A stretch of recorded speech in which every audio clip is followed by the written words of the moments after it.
ভিতরে ময়লা আবর্জনা নিয়ে আমি ঘুরতে পারি না। এখানে কাঁচা বাজার আছে, ভদ্রলোক মানুষ বসবাস করছে, শিক্ষিত মানুষ বসবাস করতেছে। এখানে কাঁচা বাজার থাকার প্রয়োজন নাই। তারা এখান থেকে 300 ফিট দূরে যায় কাঁচা বাজার করুক। এখানে এটা নদীর পারে, নদীকে ধ্বংস করে এখানে কখনো কাঁচা বাজার হতে পারে না। বড় বাজার থাকতে পারে, এখানে মাছের বাজার থাকে। আমি মানি আপনি 500 ফিট দূরে চলে যান, 500 ফিট দূরে চলে যান। এই নদীর পরিবেশ নষ্ট করার জন্য আমার এটা প্রয়োজন নাই। আমরা এভরিডে, কারণ সকল ছেলে মেয়েরা এখানে সাঁতারে কাটবে। যেখানে যানজট হয়েছে, মানুষ এখন তার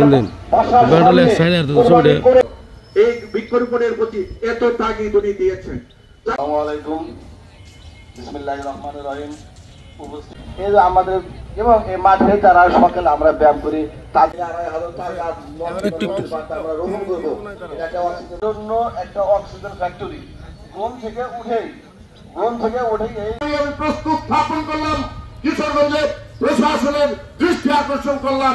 আমরা প্রয়োজনে সরকারের ঊর্ধ্বতন কর্তৃপক্ষের কাছে যাব, যেখানে মাননীয় প্রধানমন্ত্রী বলছেন পুকুর ভরাট করা চলবে না, নদী ধ্বংস করা চলবে না। আজকে চোখের সামনে আমরা দেখতে পাচ্ছি এই নদীকে কিভাবে কলুষিত করা হচ্ছে, দূষিত করা হচ্ছে।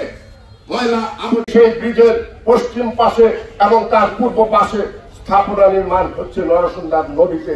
অভিযোগ দেওয়া হয়েছে